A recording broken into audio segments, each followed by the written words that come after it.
Doctor Baba Saheb Ambedkar open university.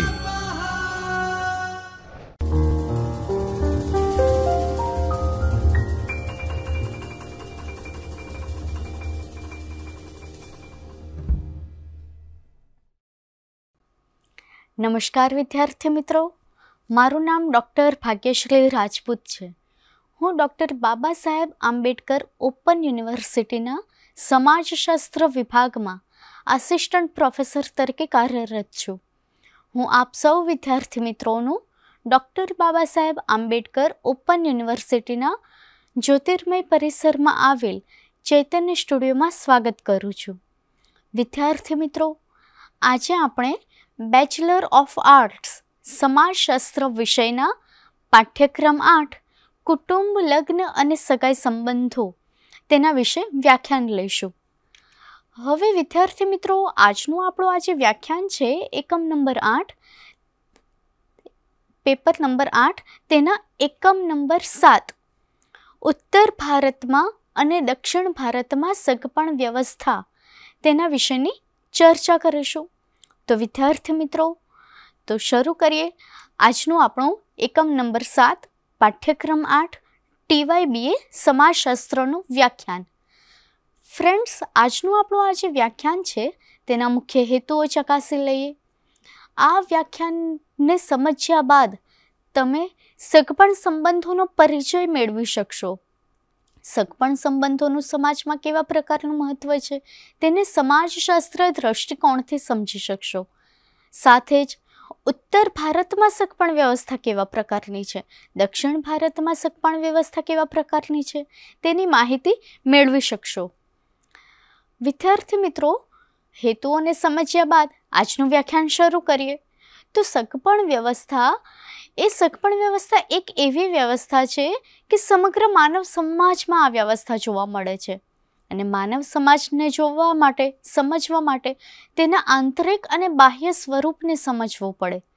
ખરા અર્થમાં માનવ સમાજ કેવો છે, માનવ સમાજના જુદા જુદા ધોરણો, મૂલ્યો, રીત રિવાજો, પહેરવેશ, ખાણી પીણી, તેઓની સંસ્કૃતિ કેવા પ્રકારની છે, સમગ્ર જીવનશૈલી કેવા પ્રકારની છે, તો એ બધી જ બાબતોને ઊંડાણપૂર્વક અને સાથે જ સમાજશાસ્ત્રીય દ્રષ્ટિકોણથી સમજવી આવશ્યક છે।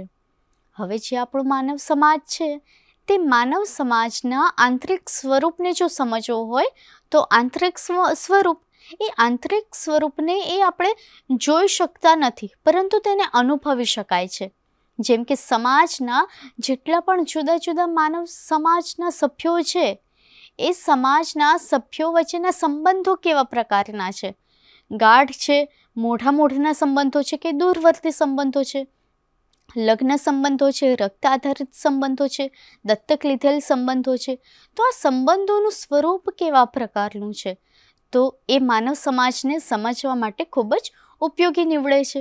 એમાં સગપણ સંબંધો અને તેના સાથે સંકળાયેલી જુદી જુદી વ્યવસ્થા, એ બધી વ્યવસ્થાને સમજવી ખૂબ જ જરૂરી છે। હવે માનવ સમાજને સમજવો હોય તો સૌથી પહેલાં આપણે સગપણ સંબંધને સમજવો અનિવાર્ય બની રહે છે। હવે આ જે સગપણ વ્યવસ્થા છે એ સગપણ સંબંધોની વ્યવસ્થા એ સાર્વત્રિક જોવા મળે છે। સાર્વત્રિક એટલે કે બધે જ જોવા મળે છે। ફક્ત જરૂરી નથી કે ભારત દેશમાં હોય કે ગ્રામીણ ક્ષેત્રમાં હોય કે આદિવાસી વિસ્તારમાં હોય કે પછી શહેરી વિસ્તારમાં હોય, જ્યાં જ્યાં માનવ સમાજ છે ત્યાં સગપણ સંબંધોની આ વ્યવસ્થા જોવા મળે છે। એટલે કે પશ્ચિમી સંસ્કૃતિ આપણે જોઈએ તો ત્યાં પણ સગપણ વ્યવસ્થા છે, સગપણ સંબંધો જોવા મળે છે।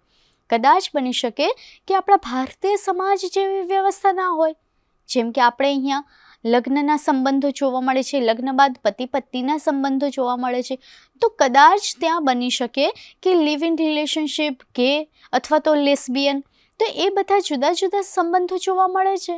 ઇવન આપણે ભારતીય સમાજની વાત કરીએ છીએ તો હવે તો ભારત દેશમાં પણ ગે, લેસ્બિયન અથવા તો લિવ ઇન રિલેશનશિપના સંબંધો જોવા મળે છે। અને લગ્ન સંબંધો એને તો ભારતીય સમાજની સંસ્કૃતિનું ખૂબ જ મહત્ત્વનું અંગ ગણવામાં આવે છે। તો સગપણ સંબંધોની વ્યવસ્થા એ મૂળ સ્વરૂપે એક બધે જ જોવા મળે છે, પણ ક્યાંક જટિલ હોય છે અને ક્યાંક ખૂબ જ સરળ પ્રમાણમાં જોવા મળે છે. એટલે કે આ સગપણ સંબંધો એ વૈવિધ્યપૂર્ણતા ધરાવે છે. જે આપણે હમણાં જ જોયું કે આ સગપણ સંબંધો એ લગ્ન દ્વારા યોજાયેલ હોઈ શકે, રક્ત આધારિત હોઈ શકે, દત્તક લીધેલ પણ હોઈ શકે. અને જે લગ્નની આપણે વાત કરીએ છીએ તો ક્યાંક બની શકે કે લગ્નની વ્યવસ્થા એ એક સાથે લગ્ન વ્યવસ્થા હોઈ શકે, બહુ સાથી લગ્ન વ્યવસ્થા હોઈ શકે, એક પતિ પત્ની લગ્ન વ્યવસ્થા, એને આપણે એક સાથે લગ્ન વ્યવસ્થા કહી શકાય. હવે જે બહુ સાથી છે તેમાં બહુ પતિ અને બહુ પત્ની લગ્ન વ્યવસ્થાનો સમાવેશ થાય છે. એટલે કે જોયું કેવું વૈવિધ્યપૂર્ણ જોવા મળે છે. સગપણ સંબંધો એ ફક્ત માનવ સમાજમાં જોવા મળે છે, પણ તેની વૈવિધ્યતા, તેની જટિલતા ખૂબ જ ગંભીર પણ જોવા મળે છે અને ક્યાંક સરળ સ્વરૂપે પણ જોવા મળે છે.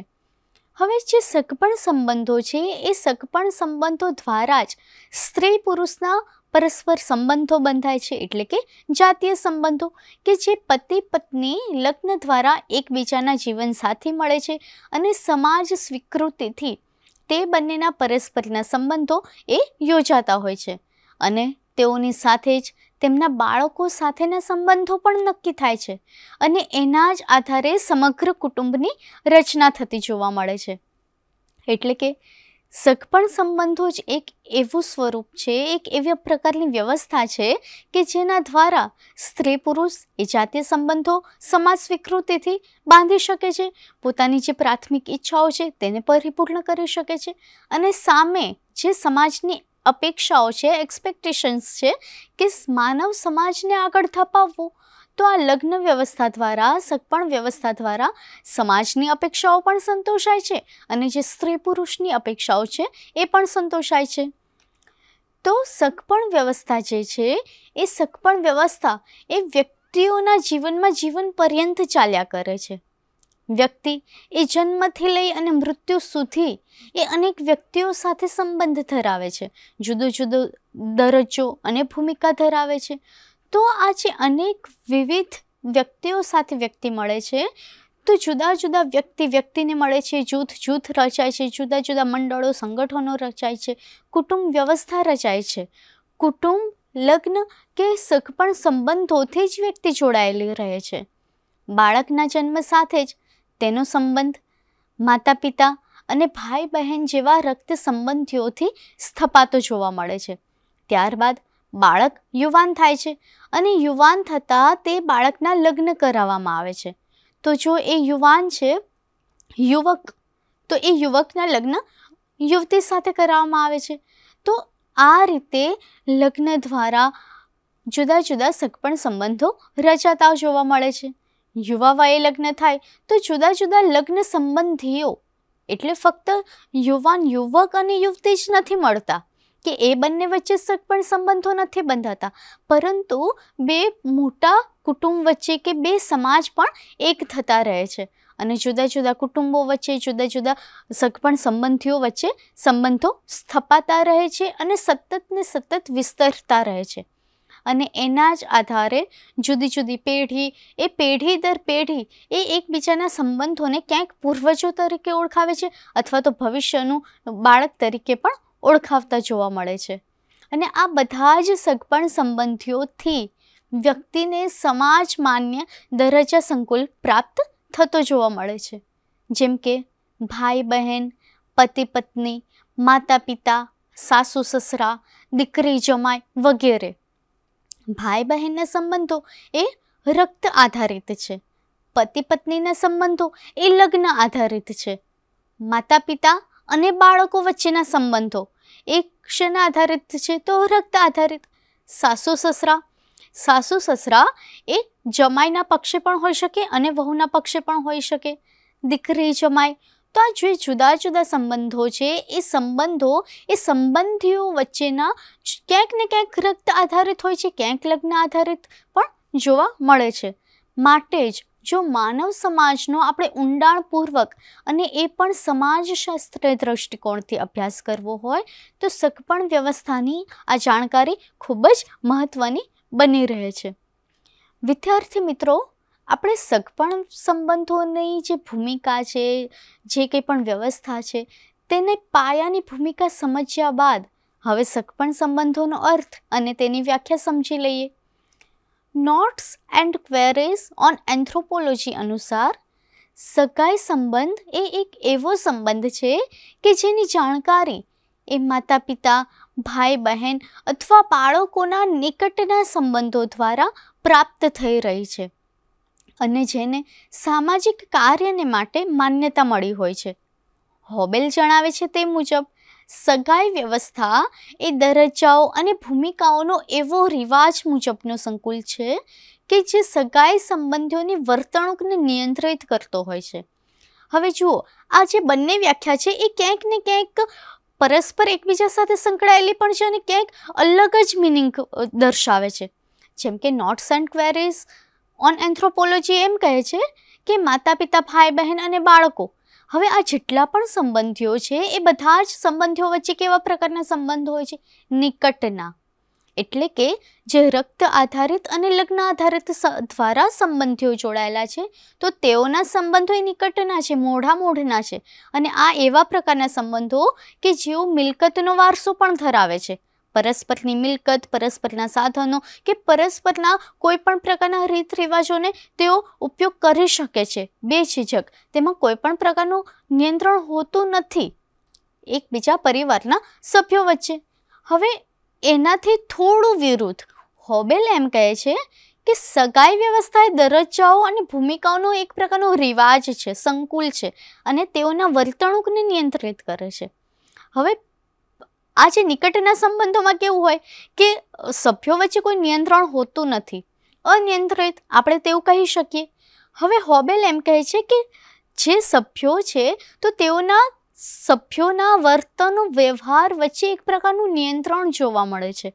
એટલે કે સંબંધો વ્યક્તિ જેવા પ્રકારના ધરાવે છે તેવા જ પ્રકારનું તેને વર્તન વ્યવહાર કરવાનું જોવા મળે છે.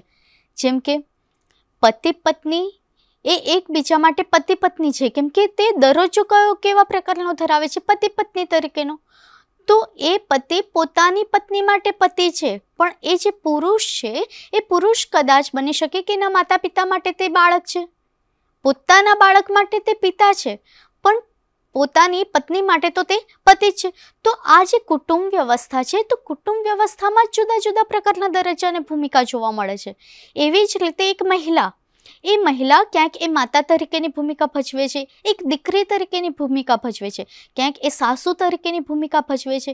તો મહિલા એક છે પણ જુદા જુદા દરજ્જા અને ભૂમિકાનો એક પ્રકારનો સંકુલ છે અને આ જ સંકુલ દ્વારા સગાઈ સંબંધોનું જે ગુંફન જોવા મળે છે એ વ્યક્તિના વર્તનને નિયંત્રિત કરે છે. હવે કુટુંબમાં આપણને પ્રેમ, હૂંફ, લાગણી, ક્યાંક મતભેદ, સંઘર્ષ એ બધું તો જોવા મળે જ છે. તો એ પણ એક પ્રકારનું વર્તન છે. માતા તરીકેની હૂંફ એ પોતાના બાળકને મળે છે, પણ એ માતા, એ જે મહિલા છે એ પોતાનો પ્રેમ એ પોતાના પતિને પણ આપતી હોય છે. એ જે મહિલા છે એ કે સાસુ તરીકે છે તો એ પોતાની વહુને પણ અમુક પ્રકારનો પ્રેમ આપતી હોય છે, પણ એ પ્રેમ, હૂંફ, લાગણી જે છે એમાં ક્યાંક ને ક્યાંક તફાવત જોવા મળે છે. પોતાના બાળક પ્રત્યેનો પ્રેમ અલગ હોઈ શકે, વહુ પ્રત્યેનો પ્રેમ પણ અલગ પ્રકારનો હોઈ શકે, પતિ સાથેનો પ્રેમ પણ અલગ પ્રકારનો હોઈ શકે. એટલે કે સગપણ વ્યવસ્થા એ જુદા જુદા દરજ્જા અને જુદી જુદી ભૂમિકા પ્રમાણે વર્તન વ્યવહારને નિયંત્રિત કરે છે. હવે આપણે આગળ જોઈએ તો ચાર્લ્સ વિનિક નામના વૈજ્ઞાનિક એમ કહે છે કે વંશીય સંબંધો કે જે સમાન મિશ્રિત સંબંધો હોય છે, રક્ત સંબંધોમાં સામાજિક રીતે માન્યતા પામેલા હોય છે જે વંશીય બંધનોથી બંધાયેલા હોય તેનો સમાવેશ થાય છે. ત્યારબાદ લ્યુસીમેર નામના વૈજ્ઞાનિક એમ કહે છે કે પ્રાથમિક સામાજિક સમૂહો કોઈ પણ વ્યવસ્થાના સિદ્ધાંત પર અવલંબિત હોય છે અને એવા દરેક સમાજના રક્ત સંબંધો દ્વારા તેઓ જોડાયેલા હોય છે અને ઘણી વખત તેઓનું સભ્યપદ એ વંશ દ્વારા નિશ્ચિત થતું હોય છે.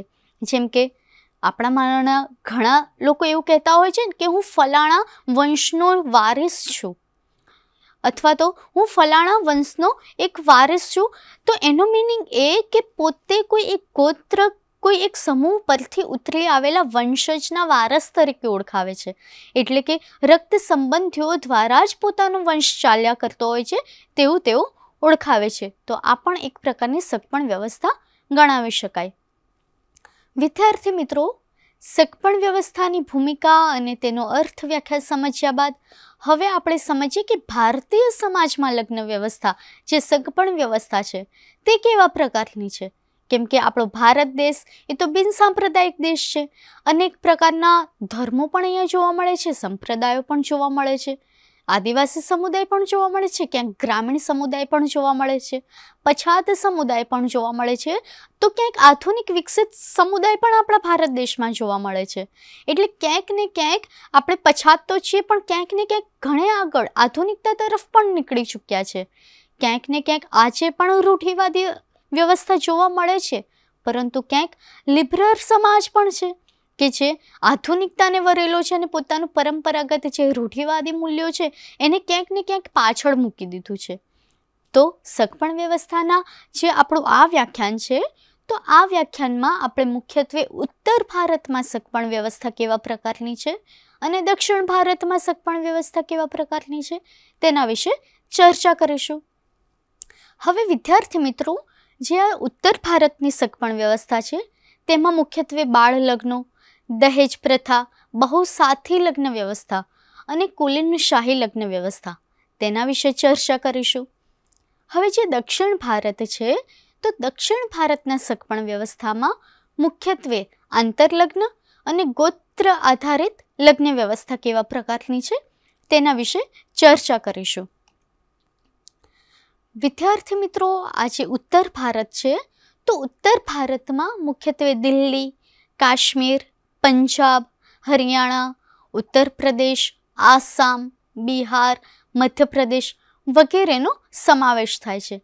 હવે આ જેટલા પણ રાજ્યો છે, જેટલા પણ એરિયા છે, હવે આ જેટલા પણ રાજ્યમાં સમાવિષ્ટ થતા સમુદાયો, હવે આ સમુદાયોની સગપણ વ્યવસ્થા કેવા પ્રકારની છે, તો જે રક્ત સંબંધીઓ છે તેઓ વચ્ચે અનેકવિધ લગ્ન અંગેની માન્યતાઓ પ્રવર્તે છે. હવે આ જે લગ્ન વ્યવસ્થા છે એ લગ્ન વ્યવસ્થામાં ભાઈ બહેનના સંતાનો વચ્ચે લગ્ન પ્રતિબંધિત છે. કુટુંબ જે પ્રકારનું છે તે કુટુંબના સંબંધીઓ વચ્ચેની વર્તન પ્રણાલિકામાં પણ ભિન્નતા જોવા મળે છે. વ્યક્તિ એ પિતૃપક્ષના સગા સાથે લગ્ન કરી શકતી નથી અને માતૃપક્ષના સગાઓમાં ફોઈના સંતાનો તેમજ ભત્રીજીઓ સાથે લગ્ન સંબંધો પ્રતિબંધિત છે. એટલે કે ક્યાંક ને ક્યાંક આ વ્યવસ્થામાં એવું જોવા મળે છે કે જે નજીકના સગા છે તો નજીકના સગા સાથે લગ્ન થઈ શકતા નથી. એટલે કે આપણે ગોત્ર આધારિત જોઈએ, વંશ આધારિત જોઈએ, તો અમુક સમુદાયમાં એવી માન્યતા પ્રવર્તતી જોવા મળે છે કે પિતાના જે પૂર્વજો છે અથવા તો પિતાના જે સગા છે, જેને આપણે રક્ત આધારિત કહી શકીએ, તો પિતાના 5 પેઢી સુધીના સંતાનો સાથે લગ્ન કરી શકાય નહીં. એવી જ રીતે માતા પક્ષે તો માતાના 7 પેઢી સુધીના જે સગા સંબંધીઓ છે તેઓ સાથે લગ્ન પ્રતિબંધિત જોવા મળે છે. તો આ જેટલા પણ રક્ત સંબંધીઓ છે એ રક્ત સંબંધીઓમાં લગ્ન કરી શકાતા નથી. એટલે કે જો લગ્ન કરવામાં આવે તો કેટલીક વખત એ જ કુટુંબના સભ્યો દ્વારા, એ જ પોતાની જ્ઞાતિ કે ધર્મના લોકો દ્વારા જ્ઞાતિ પંચ બેસાડવામાં આવે છે અને જે તે સભ્યએ પોતાના ધોરણો, મૂલ્યો, આજે કે રીત રિવાજો છે તેનું ઉલ્લંઘન કરે તો એ વ્યક્તિને ગંભીરમાં ગંભીર સજા પણ આપવા તેઓ સક્ષમ છે. ભલે એ વ્યક્તિ પોતાની જ જ્ઞાતિ, પોતાના જ કુટુંબની અથવા તો રક્ત સંબંધી પણ કેમ ના હોય, તો એને પણ સજા કરવામાં આવે છે. કેટલીક વખત એ વ્યક્તિનો ગુનો જો ગંભીર હોય તો તેને નાત બહાર પણ કાઢી દેવામાં આવે છે અથવા તો અમુક પ્રકારનો દંડ વસૂલવામાં આવે છે. તો આ બધા પ્રતિબંધિત સગપણ વ્યવસ્થા જોવા મળે છે. હવે જે ઉત્તર ભારત છે, ઉત્તર ભારતમાં મોટે ભાગે બાળ લગ્નો પ્રચલિત છે. વિદ્યાર્થી મિત્રો, આપણા ભારત દેશમાં બાળ લગ્નો પર પ્રતિબંધ મૂકવામાં આવ્યા છે, પરંતુ આજે પણ ક્યાંક ને ક્યાંક બાળ લગ્ન થતા જોવા મળે છે. હા, બની શકે કે બાળકો જ્યારે નાના હોય તો વડીલો દ્વારા તેમનું નક્કી કરાવી દેવામાં આવે કે મારો દીકરો અને તમારી દીકરી. તો એવી જ રીતે નજીકના સગાઓ દ્વારા બાળકોના લગ્ન નક્કી કરી દેવામાં આવે છે અને યુવાન થાય તો ત્યારે રજિસ્ટર મેરેજ કરાવી દેવામાં આવે છે. તો આ રીતે પણ લગ્ન થતા હોય છે. હવે બાળ લગ્ન એક એવી વ્યવસ્થા પણ આપણે કહી શકાય કે બાળકને ખુદને ખબર નથી હોતી કે એના પોતાના લગ્ન થઈ ચૂક્યા છે અથવા તો નક્કી કરી દેવામાં આવ્યા છે. જેમ કે આપણે પ્રાચીન ભારત જે હતું તો પ્રાચીન ભારતમાં બાળકનો જન્મ થાય અને હજી તો એ ઘોડિયામાં હોય તો ત્યારે પણ વડીલો નક્કી કરી દેતા હતા. 4-5 વર્ષનું થાય તો રીતસરના સમાજના અમુક પ્રકારના ધાર્મિક વિધિ વિધાનો દ્વારા લગ્ન કરી દેવામાં આવતા હતા. અને આજે પણ આપણા જે ભારત દેશના અમુક જે રૂઢિવાદી ગામડા કે વિસ્તારો છે કે જ્યાં હજી સુધી કોઈ કાયદા કાનૂનને માનતું નથી અથવા તો પહોંચી શક્યું નથી, અથવા તો સમાજના લોકો આજે પણ પોતાના પરંપરાને અનુસરે છે, તો ત્યાં બાળ લગ્ન થતા જોવા મળે છે. અને બાળ લગ્ન કરવા એ પોતાના પરંપરાને જાળવી રાખવું તેવું પણ તેઓ માને છે. તો ક્યાંક ને ક્યાંક પોતાના પરંપરા સાથે એક પ્રકારની લાગણી તો એને વળગી રહેવા માટે પણ બાળ લગ્ન થતા હોય છે. પણ બાળ લગ્નનું ગંભીર સ્વરૂપ એ પણ છે કે બાળકોનું ભણવાનું, બાળકોનું જે બાળપણ છે એ ક્યાંક ને ક્યાંક અટકી જાય છે. તે યુવાન વયનો થાય તો તે યુવાનીમાં પણ ક્યાંક આગળ વધી શકે તે બાબતમાં સક્ષમ રહેતો નથી. કેમ કે લગ્ન બાદ તો એ તરત જ પુરુષ કે સ્ત્રી બની જાય છે અથવા તો તરત ને તરત એ માતા કે પિતા બની જાય છે. તો આ પણ એક પ્રકારની નકારાત્મક બાબત ગણાવી શકાય. હવે છે દહેજ પ્રથા. વિદ્યાર્થી મિત્રો, ઉત્તર ભારતમાં દહેજ પ્રથા આજે પણ પ્રચલિત છે. જો કે મોટે ભાગે ભારત દેશમાં છે, ઇવન વિદેશમાં પશ્ચિમી સંસ્કૃતિમાં પણ ક્યાંક ને ક્યાંક આપવા લેવાની પ્રથા જોવા મળે છે. હવે દહેજ પ્રથા એ એટલા માટે ગંભીર સ્વરૂપનું છે કારણ કે કોઈ એક પક્ષ દ્વારા બીજા પક્ષ પાસેથી પૈસા, દાગીના, ઘરેણાં અથવા તો અમુક પ્રકારની ઘરવખરીનું સામાન પણ માંગવામાં આવે છે. અને જે બીજો પક્ષ છે, જે આપવાવાળો, તે પોતે દેવું કરીને પણ દહેજ પ્રથા, જે સમાજના સભ્યો દ્વારા અમુક પ્રકારની પ્રથાનું પેલું કહેવાય ને કે ઉપભોગ કરવામાં આવ્યો છે, ઉદ્ભવ કરવામાં આવ્યો છે, તો એ પ્રથાને અનુસરવું એ સમાજના સભ્યો માટે એક પ્રકારનું નિયંત્રણ બની જાય છે. અને જો દહેજ આપવામાં ન આવે અથવા તો જો દહેજ લેવામાં ન આવે તો પણ સમાજના સભ્યો દ્વારા ટીકા, ટિપ્પણ, મજાક, મશ્કરીનો પણ સામનો કરવો પડતો જોવા મળે છે.